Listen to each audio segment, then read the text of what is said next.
Assalamualaikum warahmatullahi wabarakatuh. Selamat pagi, salam sejahtera untuk kita semua. Perkenalkan, saya Adnan Putra Pratama, SP MSc. Saya adalah salah satu dosen pada program studi D3 Teknologi Hasil Perkebunan, jurusan Pertanian, Politeknik Pertanian Negeri Samarinda.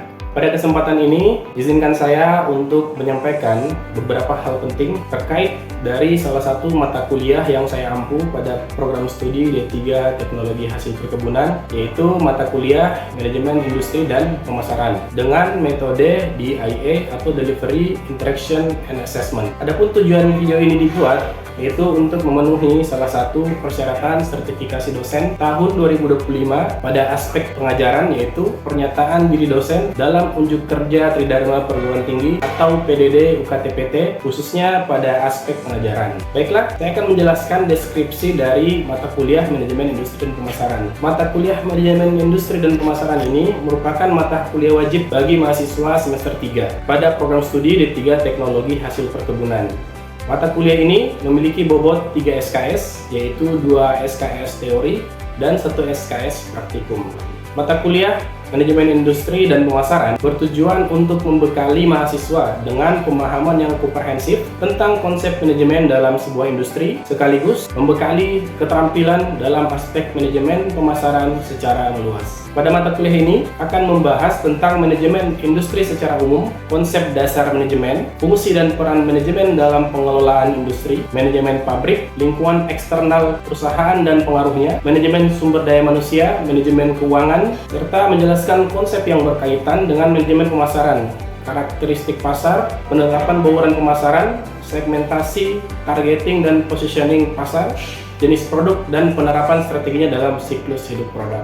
Adapun capaian pembelajaran program studi yang dibebankan pada mata kuliah ini terdiri atas yang pertama itu sikap, pada poin 10 menginternalisasi semangat kemandirian, kejuangan dan kewirausahaan. Pada pengetahuan, menguasai konsep teoritis secara umum proses pengolahan hasil perkebunan menjadi produk yang memiliki nilai tambah. Kemudian yang ketiga, pada aspek pengetahuan, mengetahui tentang metode kuantitatif, kualitatif, analisis data pengujian dengan menggunakan metode yang sesuai. Yang keempat, aspek pengetahuan, menguasai pengetahuan tentang teknik berkomunikasi. Yang kelima, menguasai teori tentang wirausaha. Yang keenam, dari keterampilan umum, mampu bekerja sama, berkomunikasi dan berinovatif dalam pekerjaannya. Dan yang ketujuh, keterampilan khusus, mampu merencanakan, melaksanakan, dan mengawasi sistem pengolahan hasil perkebunan sejak pengadaan sarana dan prasarana produksi, proses produksi, hingga pemasaran. Adapun CPMK pada keseluruhan mata kuliah ini, yang pertama, mahasiswa mampu menguasai konsep dasar manajemen secara manajemen industri, pabrik, dan lingkungan dan industri. Kemudian mahasiswa mampu menguasai konsep manajemen pada industri, manajemen keuangan, pembiayaan, dan pembiayaan industri.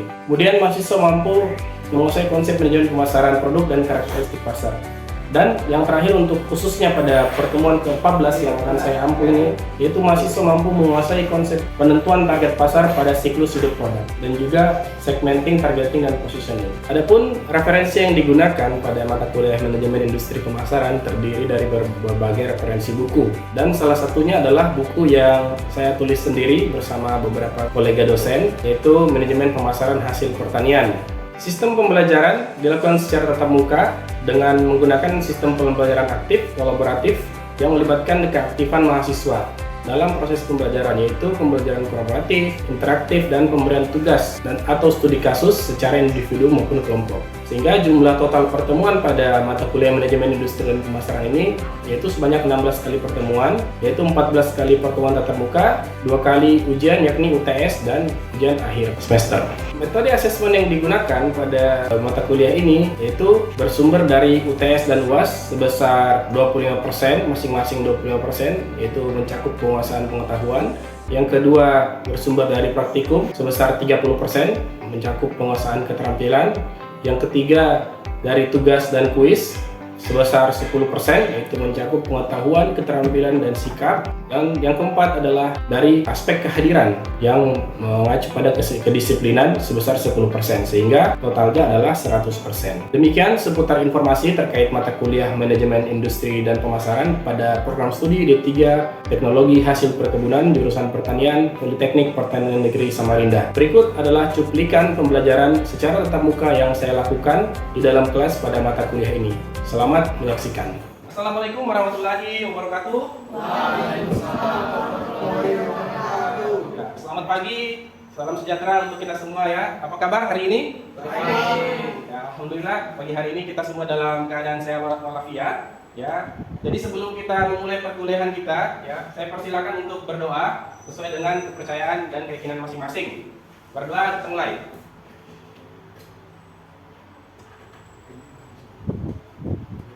Ya, berdoa selesai. Baik, pada kesempatan kali ini ya, kita kembali lagi bertemu pada kelas mata kuliah Manajemen Industri dan Pemasaran. Yaitu saat ini kita sudah memasuki pertemuan yang ke-14 ya. Pada minggu lalu kita sudah mempelajari tentang bauran pemasaran ya, berkaitan dengan materi Manajemen Industri dan Pemasaran ya. Nah, dan pada saat hari ini kita akan memasuki pertemuan 14, kita akan membahas topik tentang segmenting, targeting, dan positioning. Kira-kira sudah ada yang pernah mendengar istilah ini dalam dunia pemasaran? Ada yang sudah pernah mendengar segmenting, targeting, dan positioning? Sudah ya. Oke. Untuk lebih jelasnya kita akan coba memasuki nanti terkait dengan penjelasan lebih rincinya. Nah, jadi tujuan pertemuan kita pada pagi hari ini juga dalam CPMK-nya adalah mahasiswa dapat menguasai tentang bagaimana penentuan segmenting, targeting, dan positioning pada suatu produk untuk produk tersebut bisa masuk ke pasaran. Baik, kita masuk kepada slide yang pertama. Sini adalah pengertian dari segmenting atau segmentasi. Menurut Kotler ya, 2012, pasar yang terdiri segmenting adalah pasar yang terdiri dari sekelompok pelanggan yang memiliki sekumpulan kebutuhan dan keinginan yang serupa. Dari definisi yang lain ya, menurut Nasauri, jadi segmentasi itu adalah kelompok konsumen yang dikelompokkan disebut sebagai segmen pasar. Sedangkan usaha pengelompokannya disebut sebagai segmentasi. Jadi pada dasarnya segmenting ini adalah kita mengelompokkan atau membagi-bagi dari pasar yang jumlahnya banyak atau bercampur, ya, dibagi menjadi beberapa kelompok. Berdasarkan apa saja? Ya. Ada yang tahu kira-kira berdasarkan apa saja? Ayo, satu orang. Ya, namanya siapa ini? Berdasarkan apa? Biasanya kalau kelompok, kalau kita ingin membagi kelompok. Ya, silakan. Namanya siapa? Disebutkan. Jenis apa dulu?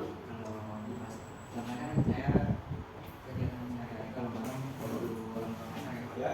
Kalau yang saya lihat di pasar itu berdasarkan jenisnya itu kayak satu pakaian itu beda lagi. Ya.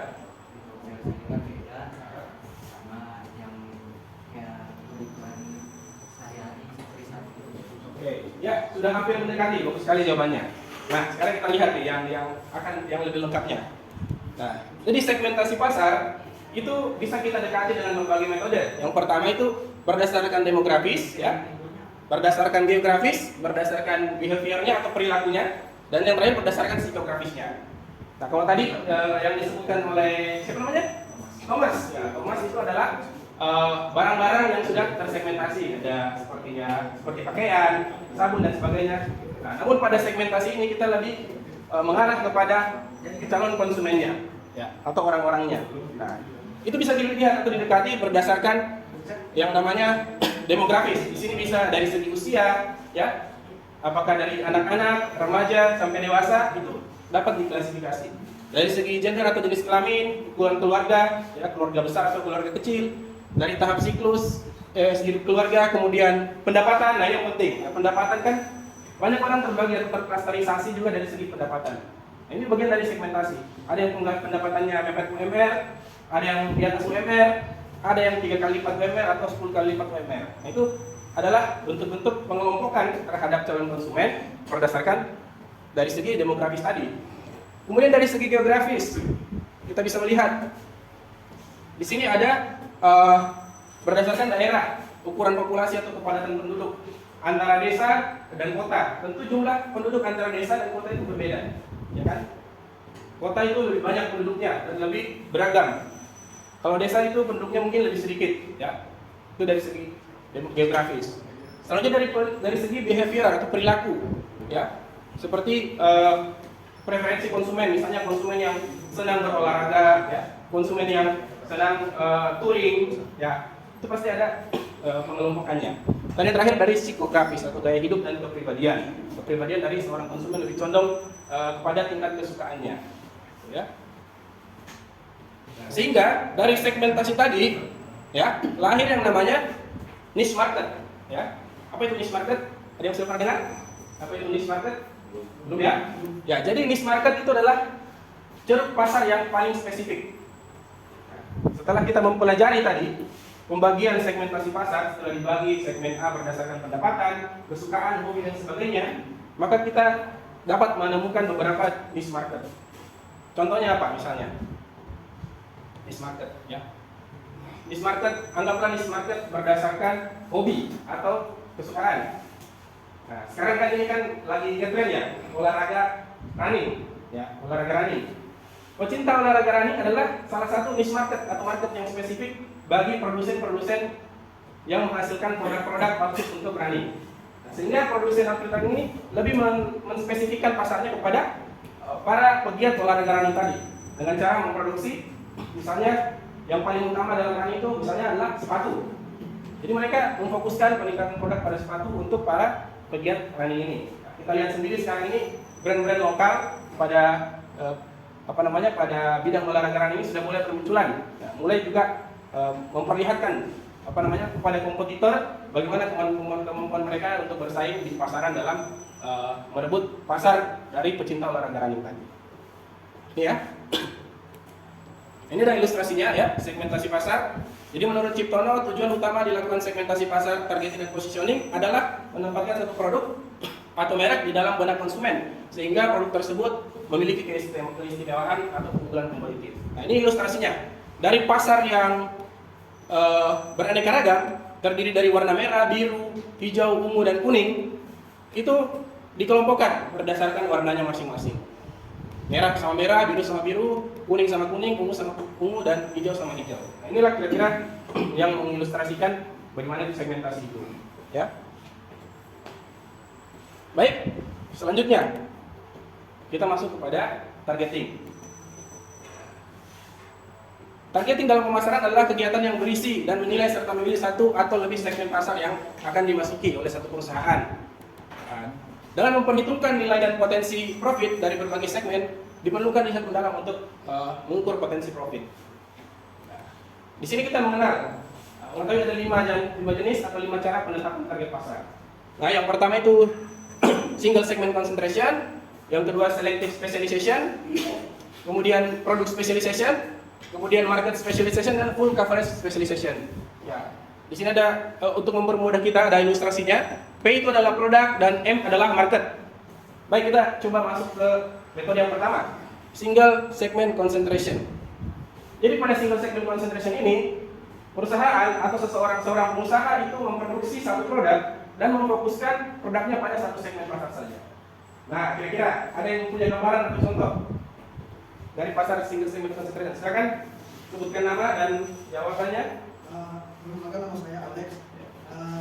Yang mungkin dimaksud dengan single segment concentration itu Pak yang kayak sepatu. Misalnya sepatu basket, sepatu bola, sepatu futsal. Jadi kan yang diperuntukkan untuk satu orang dan satu olahraga. Oke, bagus sekali jawabannya Alex. Terima kasih, kita beri tepuk tangan. Ya. Ada yang ingin menambahkan yang lainnya? Ya, tadi yang baju pink, ada contoh yang lain, silakan sebutkan namanya. Baik, perkenalkan nama saya Dian. Mungkin yang dimaksud dari single segment concentration itu contohnya seperti jam tangan Rolex. Itu kalau saya itu lebih ditujukan kepada konsumen yang berpendapatan tinggi. Oke. Saya berkelas atas. Ya, bagus sekali ya, contohnya kita ambil tepuk tangan ya. Jadi single segment concentration itu lebih berkonsentrasi pada satu produk dan satu segmen pasar ya. Bagus sekali contohnya tadi. Misalnya kita jam tangan Rolex untuk segmen pasar yang pendapatan menengah ke atas. Nah, itu pasti sudah fokus pasarnya.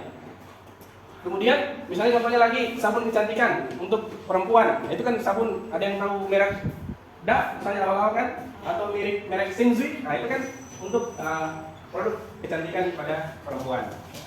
Jelas ya mengenai ini. Yang kedua adalah selective specialization. Nah, di selective specialization ini ya, seseorang pengusaha itu memproduksi lebih dari satu produk. Ini ada P1, P2, dan P3, dan juga dia memilih segmen pasar yang selektif. Nah, jadi dia memilih segmen pasar yang selektif. Kira-kira ada yang bisa memberikan contoh?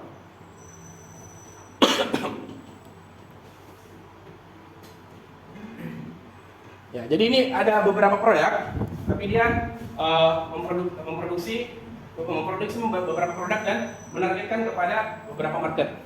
Nah, ya, jadi contohnya itu misalnya di dunia fotografi. Ya. Di dunia fotografi itu ada kamera profesional. Kamera profesional itu DSLR untuk pegiat foto profesional. Kemudian di bawahnya lagi ada mirrorless. Di bawahnya lagi ada yang lebih sederhana lagi. Nah, itu disegmentasikan kepada segmen-segmen atau pengguna user yang bervariasi, yang berbeda. Jadi dia lebih banyak target pasarnya dan lebih banyak produk yang diproduksi. Seperti itu. Selanjutnya, yang ketiga adalah produk specialization. Nah, pada produk specialization ini dia hanya memproduksi satu produk, ya. Dia hanya memproduksi satu produk, tapi dia memasarkannya kepada beberapa market. Ayo, apa contohnya kira-kira? Siapa yang bisa memberikan contoh nih? Ya Pak. Oke, silakan sebutkan namanya. Ya. Mungkin produknya itu seperti apa Pak? Mungkin kategorinya bisa untuk mahasiswa, benar ya? Oke. Dan programming. Oke, bagus sekali jawabannya ya. Ya, jadi laptop bisa masuklah dalam contoh ini.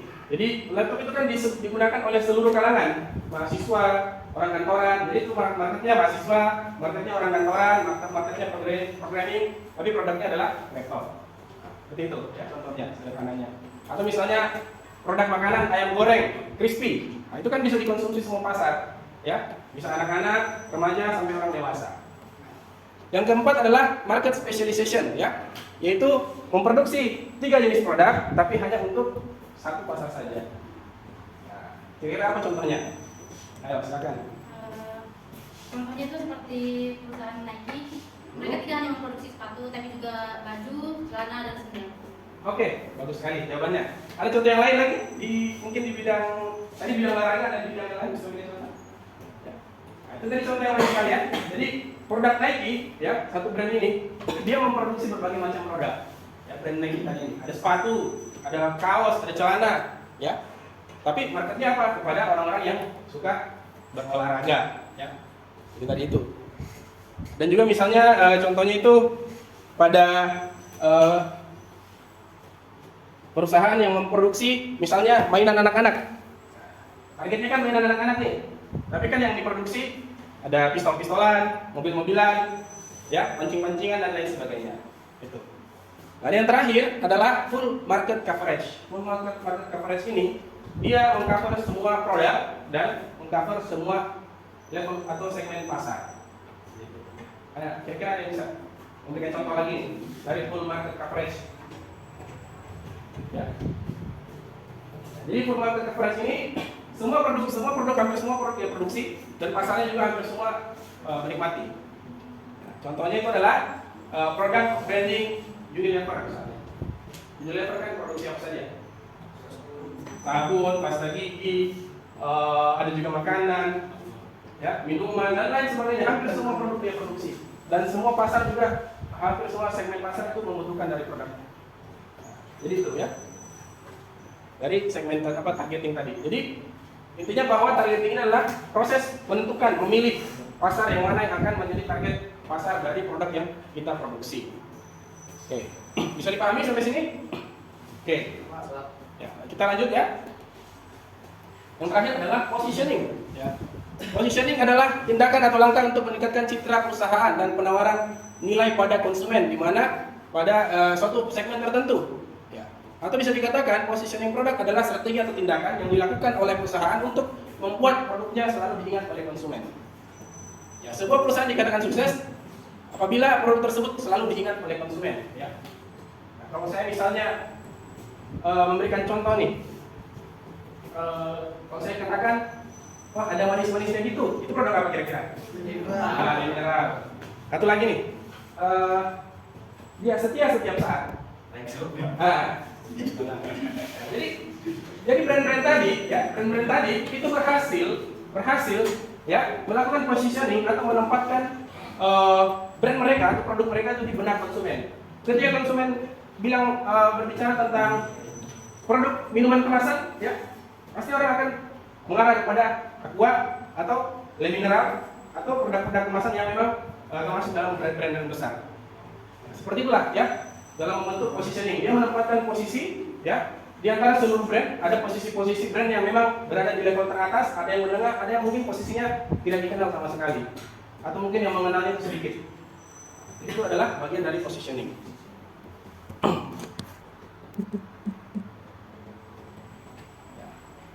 Baik, sampai di sini ada yang ingin menanyakan? Ada yang ingin bertanya? Nah, silakan disebutkan namanya. Perkenalkan, nama saya Yesti Fitra. Panggil siapa? Dipanggil Yesti. Yesti, ya silakan Yesti. Saya ingin bertanya mengenai targetingnya.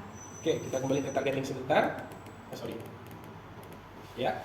Nah, targeting tadi sudah dijelaskan sama teman-teman, memberikan contohnya mengenai 5 penempatan target pasar. Nah, sedangkan saya ingin tahu apakah ada keunggulan dan kekurangan pada masing-masing metode tersebut. Oke. Jadi pertanyaannya apakah ada keunggulan dan kelemahan pada masing-masing metode penetapan target pasar tadi? Oke, bagus sekali pertanyaannya Yesti ya, terima kasih. Jadi pada setiap segmentasi pasar ya mempunyai keunggulan dan kelemahan masing-masing ya. Tentu pada single segment concentration, misalnya nih ya, kita memberi contoh pada single segment concentration, keunggulannya dia bisa berfokus pada satu produk ya. Kemudian karena dia fokus, dia bisa lebih meningkatkan kualitas dari produknya. Jadi karena dia memang spesialis di satu produk itu. Ya. Tapi kelemahannya, ketika misalnya market pada produk itu mulai bergeser kepada produk yang lain. Nah, itu dia. Karena dia hanya menyasar satu segmen pasar saja. Tapi ketika segmen pasar itu menemukan produk kompetitor dari yang lain, misalnya, ya, jadi si segmen spesialis tadi ini akan kesulitan untuk bersaing dengan brand yang serupa atau produk yang serupa. Begitu juga misalnya pada contoh misalnya product specialization, ya. Product specialization ini misalnya dia hanya memproduksi satu produk saja, ya. Dia hanya mampu memproduksi satu produk saja. Tapi marketnya juga dengan market tiga jenis market tadi, ya. Apa kelebihannya? Ya dia bisa berfokus pada produknya tadi, tapi kelemahannya ketika bahan baku dari produknya itu sulit, ya. Ketika terjadi kelangkaan bahan baku atau pasukan bahan baku yang langka, ya, pada product specialization karena dia hanya memproduksi satu produk saja, maka dia akan kesulitan untuk memproduksi produk yang lain karena dia hanya mampu memproduksi satu produk saja. Gitu ya. Dan sebenarnya masih panjang penjelasannya, nanti kita akan lebih perinci pada model tugas nanti ya. Oke, kita lanjutkan dulu. Sudah jelas ya contohnya ya. Kita lanjutkan dulu. Nah, pada slide ini kita bisa melihat nih beberapa brand yang sering kita konsumsi sehari-hari, dari makanan, sabun, kemudian pasta gigi dan minuman. Di sini kita bisa melihat mana yang followers atau mana yang leader dan mana yang followers. Jadi di dalam dunia pemasaran itu terbagi lagi ada followers dan ada leader.